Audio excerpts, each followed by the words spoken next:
जय हो छठ मैया। उत्तर प्रदेश के सोनभद्र जिले की ओबरा से लगी हुई रेणु नदी, जहां पर छठ महापर्व की तैयारी पूर्ण हो चुकी है। 7 नवंबर की शाम और 8 नवंबर की सुबह छठ मैया की आराधना में भगवान भास्कर को अर्घ्य दिया जाएगा। इसके पहले ही 6 नवंबर की शाम को जब हम घाट पर पहुंचे तो वहां पर सामाजिक कार्यकर्ता श्री श्रवण पासवान जी और उनके साथ में अमरेश यादव जी, मुकेश जायसवाल जी, इन लोगों ने पूरी तैयारी का जायजा लिया। आप देख सकते हैं यह विशालकाय टेंट जहां पर लोगों की मौजूदगी दिख रही है। सुंदर सजावट है, प्रकाश की अच्छी व्यवस्था है। वेदियां भी लगभग 2000 के आसपास बनाई गई हैं, आप देख सकते हैं। और यह महिलाओं का विशेष ख्याल रखा गया है। टिन का महिला प्रसाधन बनाया गया है ताकि वे सुरक्षित जरूरत पड़ने पर इसका इस्तेमाल कर सकें। इतना ही नहीं, ऐसी व्यवस्था नदी के दोनों छोर पर, अर्थात हम कह सकते हैं कि जब नदी में हम प्रवेश करेंगे तो उसकी बाईं तरफ भी और दाहिनी तरफ भी दोनों किनारे पर महिला प्रशासन की व्यवस्था है ताकि वे इसका उचित इस्तेमाल कर सकें। आप देख लें, यह टेंट जो लगा हुआ है इसके नीचे माताएं बहनें आराधना पूजा में लगी हुई हैं बड़ी श्रद्धा के साथ। हम सभी जानते हैं पवित्रता और स्वच्छता का यह पर्व पूरे भारतवर्ष में बड़े धूमधाम से मनाया जाता है। यह क्रमबद्ध तरीके से बनी हुई वेदियां, इसके लिए सबसे पहले रेखांकन किया गया था ताकि वेदियां क्रम से और सीधी दिशा में बने, ताकि बीच में आने वाली व्रती माताओं बहनों को किसी प्रकार की कोई असुविधा न हो। श्रद्धालु भी आना जाना चाहें तो उससे आ जा सकते हैं। माताएं बहनें बड़ी ही श्रद्धा के साथ इस पर्व को मनाती हैं। बिहार से प्रारंभ यह छठ पर्व पूरे पूर्वांचल में, पूरे देश भर में, बल्कि अंतर्राष्ट्रीय स्तर पर अब मनाया जाने लगा है। यह देखें, सीढ़ियां बनाई गई हैं रेणु नदी में प्रवेश करने के लिए, जहां भगवान भास्कर को अर्घ्य दिया जाएगा। पहले भी इसी तरह की सीढ़ियां बनाई गई थी।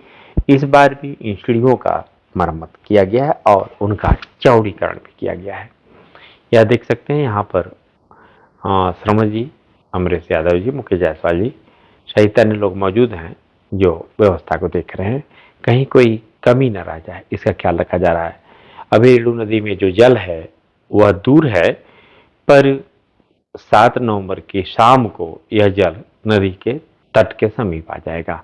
ऐसी स्थिति में श्रद्धालुओं से निवेदन है कि वह विशेष सावधानी बरतेंगे, विशेषकर जो छोटे बच्चे हैं उन्हें किसी भी परिस्थिति में नदी में लेकर के न जाएं, इसका ख्याल रखेंगे। हालांकि वहां पर आसपास लोग सतर्क रहेंगे, व्यवस्था रहेगी, फिर भी जहां भीड़ भाड़ होती है तो वहां बच्चों का ख्याल रखना अभिभावकों का पुनीत कर्तव्य बनता है। आप देख सकते हैं श्रवण जी यहाँ पर नदी के किनारे जो सीढ़ियां बनाई गई हैं उनका अवलोकन कर रहे हैं और जुड़े हुए लोगों को जरूरी निर्देश भी दे रहे हैं।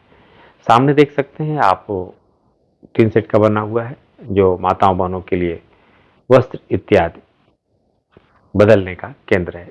इस प्रकार की यहाँ पर कई व्यवस्था दी गई है, अर्थात भीड़ भाड़ की स्थिति में भी श्रद्धालुओं को किसी प्रकार की कोई असुविधा नहीं होगी, वे इसका इस्तेमाल कर सकते हैं। यह वस्त्र बदलने आदि की व्यवस्था रेणु नदी के तट पर ही किनारे किनारे ही इसे कई संख्या में बनाया गया है ताकि श्रद्धालु उसका उपयोग कर सकें। यह देखें, टेंट की सुंदर और प्रकाश की अच्छी व्यवस्था। शाम के समय यह और ही मनोरम दिखता है, विशेषकर छठ पर्व के दिन यह अत्यंत सुंदर दिखेगा। सबसे पवित्र बात यह है कि छठ महापर्व के मौके पर श्रद्धालुओं में जो छठ मैया के प्रति समर्पण, श्रद्धा और विश्वास का संगम दिखता है वह आमतौर किसी अन्य पर्वों में नहीं दिख पाता। यहाँ पर श्रद्धा, विश्वास और का अटूट संगम होता है। यह आप देखिए रेणु नदी का केंद्र, जहां पर जल अभी दूर है, पर कल यह सीढ़ियों के पास तक पहुंच जाएगा। उस समय आप ख्याल रखेंगे कि नदी में प्रवेश न करें, नदी के किनारे से ही भगवान भास्कर को अर्घ देंगे। और आज ही तट के किनारे भीड़ दिखने लगी है, श्रद्धालुओं का आना जाना लगा हुआ है। और श्रद्धालुओं के आने जाने के लिए पहले भी हम बता चुके हैं कि गाड़ियां, 4 पहिया गाड़ियां भी छठ घाट के निकट बने हुई पार्किंग तक आ सकेंगी। पहले यह रामदास होटल तक ही रुक जाती थी, उसके आगे नहीं आ पाती थी। अब महारुद्र सेवा समिति, जो भूतेश्वर दरबार के लोग का जो केंद्र है, वहां तक गाड़ियां आएंगी। लोग रास्ते में होंगे, वे व्यवस्थित करेंगे। ओबरा नगर पंचायत के अध्यक्ष आदरणीय चांदनी जी भी मौके पर मौजूद हैं, जिन्होंने पूरी व्यवस्था का अवलोकन किया, लोगों से मिली और उनसे चर्चा भी की और श्रद्धा और विश्वास के साथ लोगों के साथ बैठी भी। आप देख सकते हैं किस प्रकार से उन्होंने आशीर्वाद भी लिया प्रति माताओं बहनों का, और साथ में अन्य लोग भी हैं। यह वेदियां पूजन अर्चन का कार्यक्रम प्रारंभ हो चुका है और धीरे धीरे फिर हम लोग आगे बढ़ते हैं, देखते हैं कि अन्य व्यवस्था किस प्रकार की है। वेदियों का सुंदर दृश्य, अत्यंत मनोरम, यह देखने को हम सबको मिल रहा है। श्रद्धा के साथ, भक्ति भाव के साथ माताएं बहनें व्रती महिलाएं एक दूसरे का विशेष ख्याल रखती हैं। धार्मिक अनुष्ठानों में विशेषकर इन चीजों का ध्यान रखा जाता है। क्रमशः ओबरा नगर पंचायत के अध्यक्षा चांदनी जी और आदरणीय श्री श्रवण पासवान जी, साथ में आप देख सकते हैं सभासद दशरथ शुक्ल जी, और उनके साथ अन्य भी सभासद हैं जैसे राहुल श्रीवास्तव जी, संजय कनौजिया जी जो सभासद हैं विशेषकर इसी वार्ड के। आप लोग इस व्यवस्था को देख रहे हैं, संभाल रहे हैं। रेणु नदी का यह अंदर का भाग जहां पर जल दिख रहा है, एक बार फिर से हम बता दें विशेषकर अभिभावकों को कि बच्चों को वे नदी के किनारे ही रखेंगे। सामान्य तौर पर जब पूजन अर्चन होता है तो ओबरा डैम से पानी छोड़ा जाता है ताकि यहाँ पर पर्याप्त पानी आ जाए। इन चीज़ों का हम सब लोगों को विशेष ख्याल रखना है। पूरे टेंट में भ्रमण करके, उनका मुआयना करके, स्थितियों का आकलन करके व्यवस्थाओं की समीक्षा की गई और जहाँ जो जरूरी था उसके लिए आवश्यक निर्देश भी लोगों को दिए गए। यह देख सकते हैं आप, यह विशाल का टेंट, इन टेंट के भीतर बनी हुई वेदियां और इसी विशाल का टेंट में अलग से टेंट की व्यवस्था की गई है। वेदियों के अलावा यहाँ पर रात्रि जागरण होगा जिसमें छठ मैया के भावपूर्ण गीत भी प्रस्तुत किए जाएंगे और लोग उसका आनंद भी लेंगे।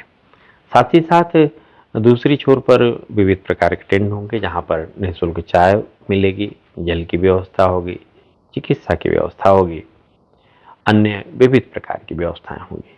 आप देख लें, ओबरा नगर पंचायत के शासी अधिकारी आदरणीय श्री मधुसूदन जायसवाल जी भी हैं जो लोगों से मिल रहे हैं और लोगों से सलाह मशविरा कर रहे हैं और इसे कितना बेहतर, कितना अच्छा बनाया जा सकता है।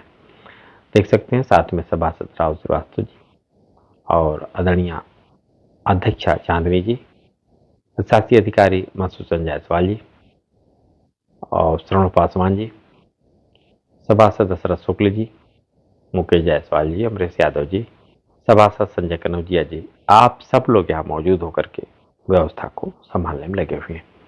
नदी के अंदर अवलोकन करने के बाद अब फिर से आप सब लोग आगे टेंट में, यह देखें सेल्फी पॉइंट है जहाँ पर हम सभी एकत्रित हैं। जय हो छठ मैया की।